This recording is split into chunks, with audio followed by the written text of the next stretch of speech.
What's up, everybody? I'm back looking at the weapons of Pillars of Eternity 2. I had a request for someone looking for information on the weapons. Apparently they couldn't find the information, and I thought that was a good idea to take a look at. We'll take a look at armor as well, and then I will back out to character creation, or just level up a guy, to examine the modal abilities, which are toggleable abilities, for if you have access to a weapon's proficiency. So, starting with bows along the top, we have two kinds of bows. There's an arbalest and I think a crossbow. So arbalest is right here, crossbow is right here. So these are the two closest to each other. So right off the bat we see that the damage is higher for an arbalest. Same penetration, same range. It is an attack against deflection, like most melee or range physical attacks are going to be. Attack time instant. The crossbow, which does a little bit less damage, also reloads a little quicker. Alright, now every weapon category is going to have its own additional effects. The crossbow has bonus crit chance. It converts a few of its hits into crits. They're both unfit for melee, meaning you suffer a penalty to hit if you're attacking in melee. And fine is actually a property of the quality of this particular item, so it's not really relevant to this discussion. Over here we have blunted criticals, means it does less crit damage. So the arbalest seems on paper to be better because it hits harder. The truth is a little harder to nail down, because you have to take into account the fact that, yeah, it does less base damage. The crossbow does less base damage. It actually scores more crits and does full crit damage. The arbalest, a little bit different, a little bit slower to reload, and its big hits aren't as big, but it's probably still pretty big because 29 damage is a base. It's it's bigger. Actually, the base, by the way, is 15 to 20 and 17 to 25 technically. So bear in mind that every item we're looking at here is fine quality, which won't really show up in the game until you're probably level, I'm going to guess like 3 to 5, somewhere in there. Okay. We've also got bows. Let's look at bows next. Those would be hunting bow and war bow. Here's a hunting bow, which I prefer over a war bow. Although I can't tell you why right now because I kind of forgot. War bow. Where are you at, war bow? I assume they sell them here. Here we go. Okay.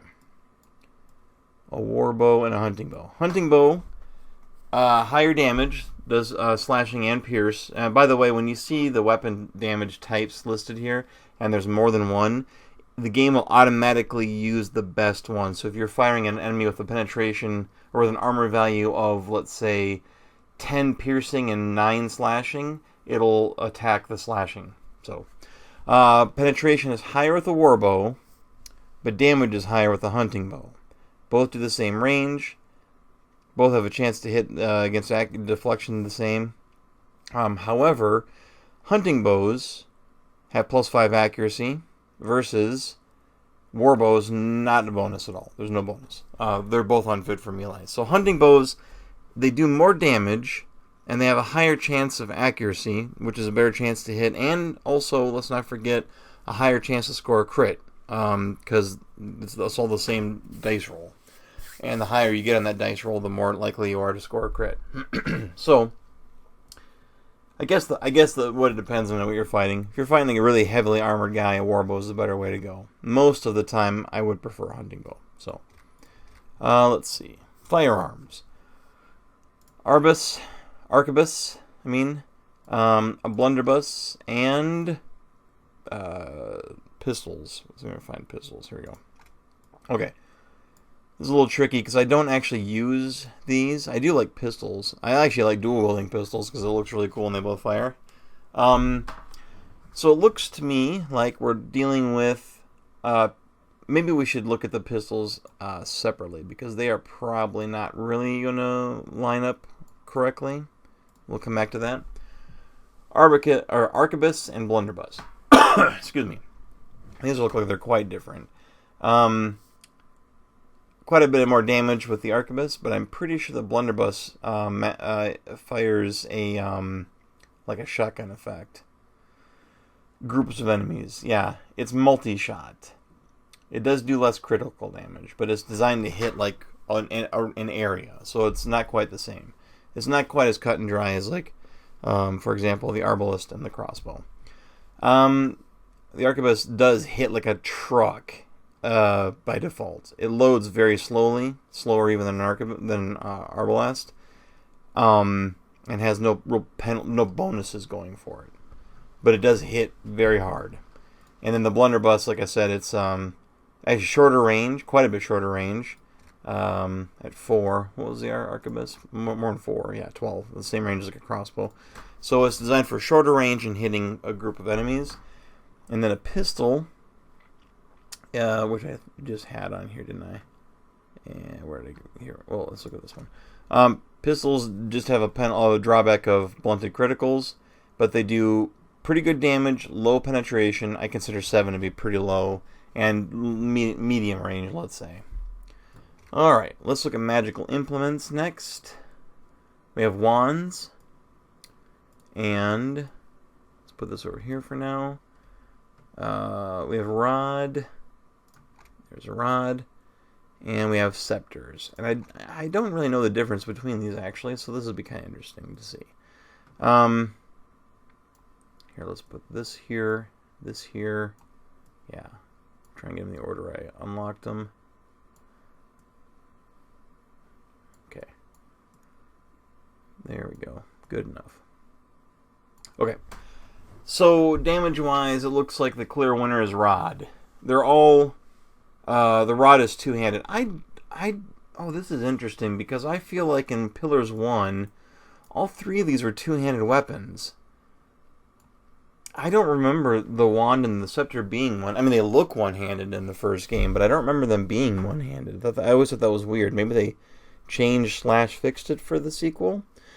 Well, that makes a big difference, because that means you can have like a small shield and get a little bit of a bonus to deflection for no reason. No reason not to. So you have a rod hitting hard in piercing and slashing, low penetration, scepter. Not as good a damage as a rod, about the same damage as a wand. The wand only hits piercing. The scepter can hit slashing and blunt, crush. 9 and 8 penetration all have the same range. The wand is faster, and none of them have a bonus or anything. So it's just straight up ranged magical damage. Well, not even magical damage. Sorry, it's not like they're doing fire damage or anything. Like rods, they have flexible damage types. Let's see, what's this say about flexible damage types? Rods focus and release more soul energy. This attribute makes their blows more powerful, but they recharge and fire more slowly. So, that is them. It's weird how as I move this down, it lights up. Yeah, anyway. Okay. It doesn't do it when it's by itself. It must be like an optical illusion or something. Maybe I'm crazy. Okay, let's go to melee weapons. This is the bulk of what we'll look at. One-handed specifically. I'm looking at one-handed here. So let's do... I'm just going in the order. I have a screenshot I'm looking at of all the... when you level up, you can pick your proficiency. So I'm using that as a checklist. So one-handed starts with dagger. But let's take a look at... Because I think comparing 2 together is a little more helpful than just looking at one by itself. So let's go down to stiletto, which I saw down here, I think. Yeah, stiletto. Alright, daggers and stilettos. Dagger doesn't hit as hard as a stiletto, and it has less penetration. However, it inherently has bonus accuracy, so that's the difference. I guess if you're building a guy with a lot of accuracy, you'd want a dagger, because let's not forget that when you score a critical hit, you get a big bump in penetration. So your stiletto's bonus penetration, having 10 versus 8, or I guess 9 versus 7 in a base dagger or stiletto, not as big of a bonus. Plus criticals will do more damage for a dagger because they have higher base damage. So that's daggers. Let's take a look at Hatchets and battle axes look like they're kind of the same boat. I think I saw a hatchet down here somewhere. Maybe? I really would assume that here we go. Every weapon type should be in this, I would think. Okay. Battle axes do more damage, as you'd expect. It's a battle axe versus just a hatchet. They are slower to recover, so you'll have to wait a little longer before your next action after you attack with it. They do bonus critical damage. However, just wielding a hatchet gives you deflection bonus. So if you're going to be like a guy who, I don't know, isn't really using weapons, like a wizard, maybe consider giving him a hatchet, because it gives him a little extra deflection. Give him a hatchet in one hand and a small shield in the other. All of a sudden, your wizard has 7 extra deflection for against range attacks if they're shooting at him. But battle axes do seem like the clear winner there, although they are a little slower.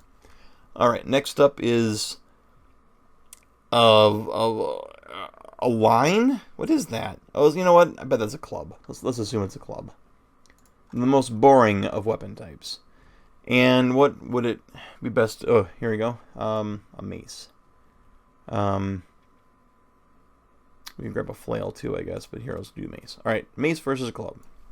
Once again, mace has more damage. They both do crush damage, more penetration for the mace, and recovery time is a little slower for the mace. And the club, a little more accuracy. So, a little bit easier to wield, I suppose.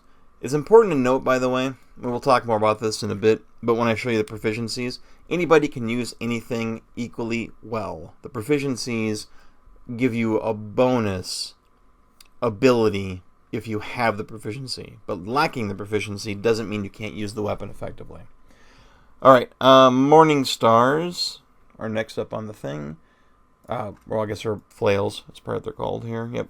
So we have flails, which I guess is kind of its own thing, but let's bring up a mace just to compare. They're both pretty martial. The flail's a little more expensive, actually. It does about the same damage, just a little less penetration. But you do convert 10% of your grazes into solid hits, which is kind of a cool ability, and its recovery time is a little lower as well. So flail, not bad. In fact, if you're fighting a lightly armored opponent, I think a flail's probably better than a mace, if I had to put forth an opinion. Okay, we're down to rapiers and sabers. I like both these weapon types. I can tell you right now the difference is probably the saber does more damage, but the rapier has more penetration. Let's see, rapier. And sabers, I think, are like the highest damage one-handed melee weapons. They do a lot of damage. I think that's their bonus. Yeah, sharp, plus 10% damage. So this is a big number. And it factors in the fact that it gets sharp and that it's fine. So 12 to 16, not much contest. In fact, the penetration is... I guess the penetration on a rapier is normal. It gets accuracy instead. I would not have guessed that. I did not guess that previously. But rapiers are also faster to recover. So sabers are great. Rapiers are great, actually. They're all really good. So let's do... you know what? Let's keep sabers up because I want to look at regular old sword. Just a regular, no frills longsword. Sword. Here we go. All right.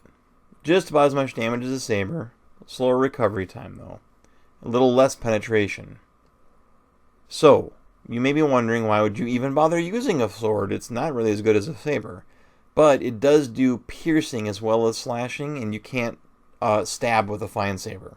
I mean, I guess nothing's stopping you in real life, but in this game, sabers do slashing damage only, which can be kind of limiting when you're fighting a guy who's got, like, plate armor, which has 10, but only 6 against... Actually, you know what? Against a guy with plate armor, it wouldn't make a difference at all. Where's a good example? How about scale? 6. So if you're fighting a guy with like really good scale armor, your slash attacks will be tough to beat this guy's armor, but your pierce attacks will have little trouble overcoming his armor. So that's where that can make a difference. Let's see. Spear and Warhammer. So spears, which I also like. Let's see here. Let's compare pikes and spears, because pikes are two-handed, and we're going to get to the two-handed weapons pretty soon anyway. And I feel like they're a pretty good comparison. Let's see here. If you see the spear call out, I won't hear you, but you'll feel better about it. There we go. Alright. Spear. Let's see. Well, obviously pikes are more expensive. They also hit harder. They recover the same. Their range is actually 1.8.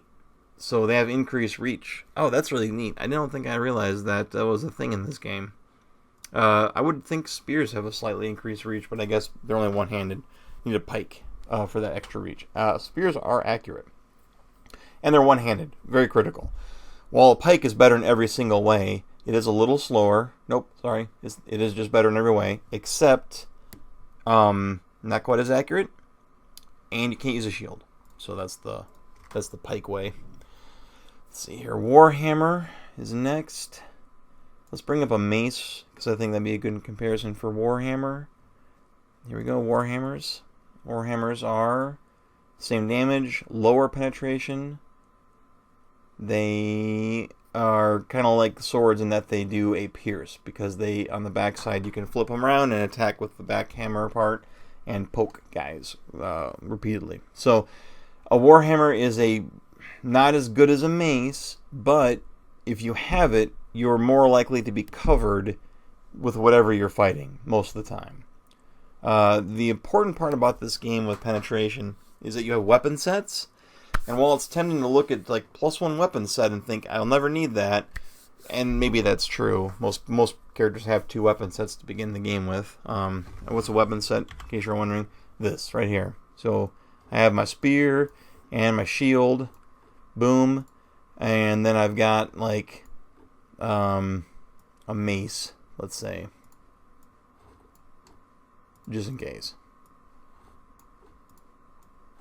like that. So you can kind of be like, okay, I'm fighting a guy, and poking him with my piercing weapon is not getting it done, so now I'm using my mace. So weapon sets are very easy to use. There's a recovery time involved with switching weapons in the middle of combat, though, and that's where having a Warhammer would be beneficial, because the Warhammer would not require you to bother switching weapons, but a mace does more damage. So there you go. That's a brief look at those two. Okay, and we've only got a couple left here. Let's look at the shields. I think those are worth talking about. There's 3 kinds of shields: small, medium, and large. The small shield, which I thought looked really stupid in the first game, but it looks a lot cooler in the second game, so I'm more likely to use them. They're great. They're great. There's no reason in a one-handed world to not equip one. They give you 4 points of deflection. Well, 3 normally. And you can engage an extra enemy, should you want to, I guess. So that means you can have 2 guys, like, engaged, which means if they try and leave, you get a free attack on them. Add bonuses to penetration and critical chance. So that's a small shield. A medium shield, 8 deflection, but -40 your accuracy. And a large shield is 12 deflection, but -8 accuracy. So not ideal. Excuse me, but that is the point. You're very hard to hit, and if you're wearing a very heavy armor, and your goal isn't to hit guys with your armor, but maybe with, for example, spells. Like, can you imagine a hatchet-wielding, plate armor-wearing wizard with, like, 11 armor and a deflection bonus of 15 because of the hatchet and this big giant shield? Yeah, his spells don't go off as often as other people's spells, but if something gets near him, they can't really hurt him either. So, something to think about. Okay. We got a couple big weapons left. Estoc is a big 2-handed rapier, basically. And let's compare it to the greatsword, which is a big, giant sword. Okay. About the same price, about the same damage, but the greatsword does do more and has additional weapon types to target. Its penetration is quite a bit lower than the Estoc. And that's about it. That's the difference.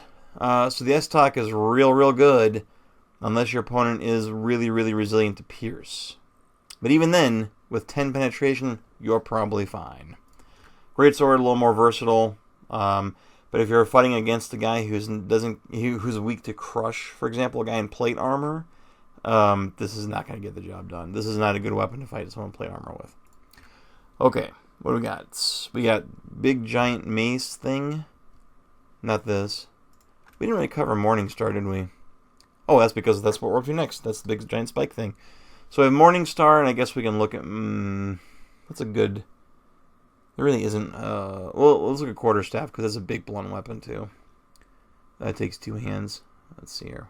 Quarterstaff. Quarterstaff. Here we go. Quarterstaff does more damage, but has less penetration, and again, only 1. Like, Morningstar is spiky, so it can do pierce as well. Do you see the Quarterstaff has that increased range as like the pike does, so that's kind of cool. And that's about the only big difference there. So both those are probably good weapons. A fine Morningstar would just destroy plate armor. Let's see here. We did pike already. Poleaxe is the last one we haven't done. Unless I missed one. If I missed one, put it in the comments and I'll do an addendum video or something. So, Poleaxe, here we go. Feel like something's missing here, like stats.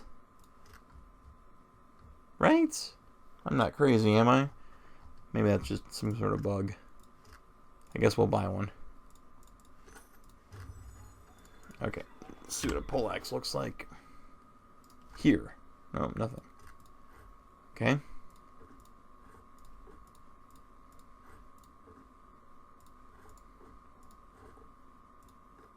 Huh. It's totally broken. Didn't do any damage. Well, I guess the Poleaxe is going to be a surprise for when the game gets released, assuming they fix that. I will put a bug report on the forums for that. Okay.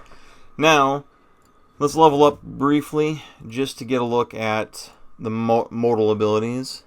It doesn't matter. Next, you get to start the game with 2 proficiencies. Every class does, except the devoted fighter class, because they can actually only pick 1 weapon type for their whole career to be proficient in. Most classes get like 2 at level 1, 1 more at level 4 looks like, and then I think another one at level 8. So probably every 4 levels after that. Alright. So, bows. If you have bow proficiency with the... was this Arbalist? Yeah. Arbalist, you get overbearing shot, which does give you maximum impact, and it can cause the target to be knocked prone. Wow, that's really good. Is there a drawback to this? Huh. Usually there's a drawback. Hits can interrupt targets. The hunting bow can be fired at the cost of accuracy more rapidly. The war bow can penetrate even heavier armor, which, remember, the war bow, if I remember correctly at least, had higher penetration, was already for tackling high armor targets. So the overdraw ability is just like really maximizing that. Okay, we got firearms with aim shots. Probably a lot slower to shoot, but more accuracy. Which, you know, with a what is that? That's the arquebus. That thing is that's already really a lot of damage. So this is going to be very impressive, especially for score crit. So then we got powder burns for the blunderbuss, which overloads the shots, causing a short range incendiary, but the thick smoke causes the distraction debuff to the wielder. And then rapid shot lets you fire and reload the pistol quickly at the cost of accuracy. Magical implements, destructive channeling, two-handed scepter. This is the scepter, it's one-handed. Channeling excessive energy through the scepter hurts the wielder, but increases damage. The blast of the rod can slow your recovery, but hits an area effect around the target. It's kind of nice.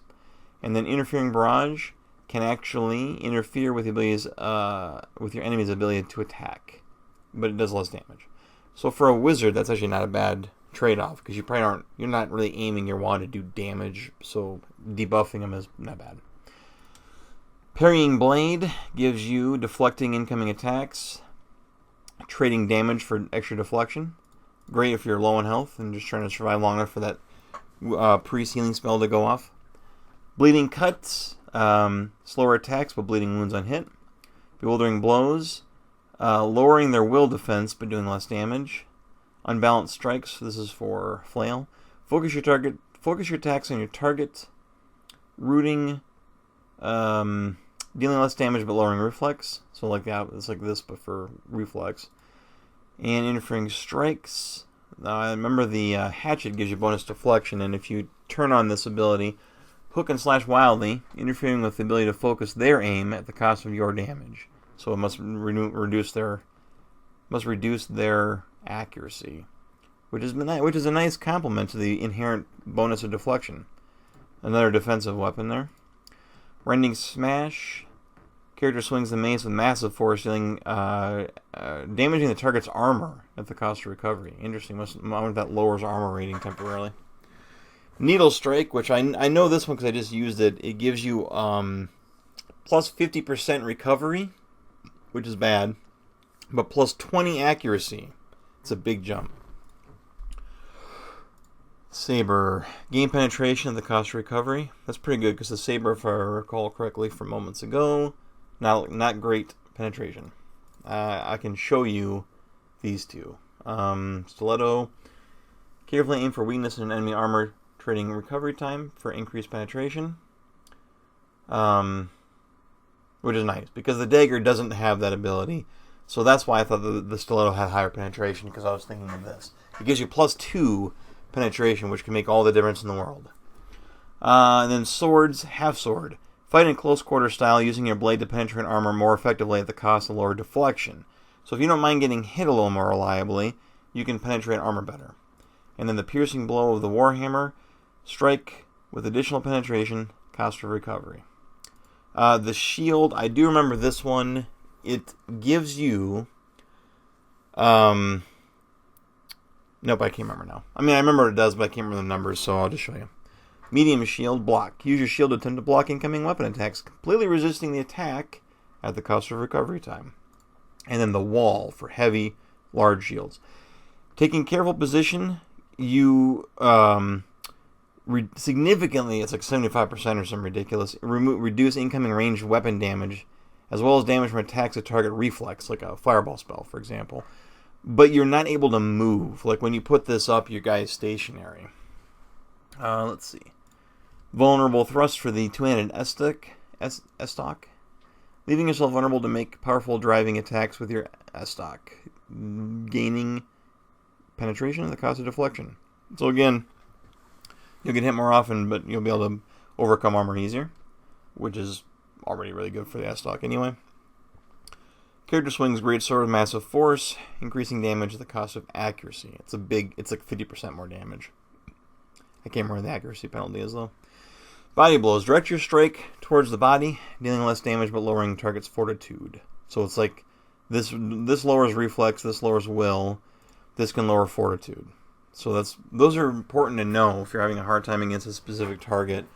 Or if you're, let's say your quarterstaff or your club guy is fighting a target that you want to whisper of treason with your cipher. Well, use this to lower their will make it almost impossible for them to make their save against that whisper of treason spell. Exposing strikes. Use the pike's reach to set your opponents off guard, exposing their weak points to your allies at the cost of your own damage. And the poleaxe. Fight defensively with your poleaxe, trading damage for increased engagement. So that gives you extra enemies that are like stuck to you, and if they try and leave, you get a free hit. Defensive strike. Weave the quarterstaff to deflect incoming blows, gaining increased deflection against melee weapons at the cost of recovery. So there you go.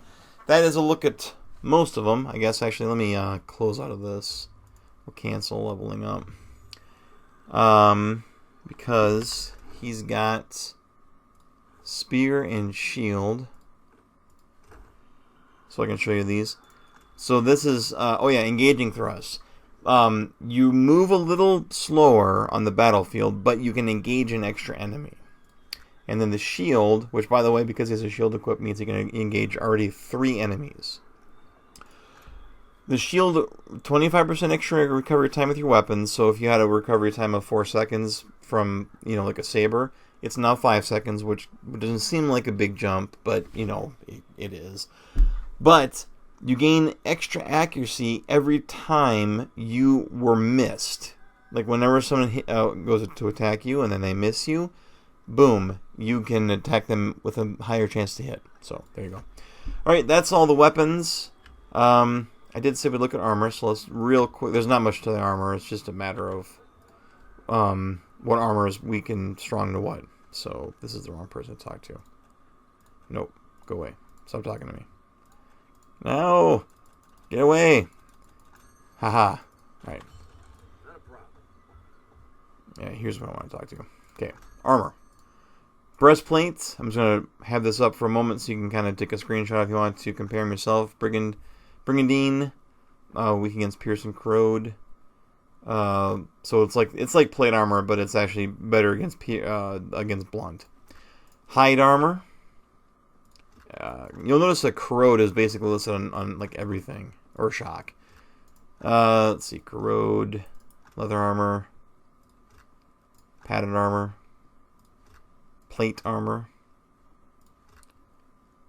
scale, robes. I don't know if this doesn't really mean anything. Like honestly, the recovery time of 0% is meaningless because for armor in at least the beta is effectively no armor. I mean, like almost nothing has like 3 penetration. And then a breastplate. There you go. And then of course clothing, which again, effectively no real difference there. What's a robe look like? Oh, I can't afford it. Hang on. Sell your stuff. I want to see what a robe looks like. Because I don't think the wizard character started with a robe. Padded armor. Ooh la la. Let's go here. Okay. Looks good. I mean, like I said, the armor is really not useful there. Armor 4. I mean, what are the odds of getting attacked by something that has like a penetration of like 1 or 2 or 3? I don't know. Anyway. That's fine. She shouldn't be melee anyway. Just looks cool. Alright, well, thank you for watching. I am going to cast some cool spell right now because I want to have a cool thumbnail. That's what I'm going to cast it for. That might be a good enough thumbnail right there. That's nice looking. Boom. There wasn't much to that, was there? Let's cast this. 42%, 22%. Alright. Ooh, fancy. Okay, well, thanks for watching. Sorry that was so long. I hope that you guys got something out of that. I did, actually, going through those. I don't think I've ever actually taken the time to do that before. So, that was helpful. Thanks for watching, and I hope you enjoyed this journey with me.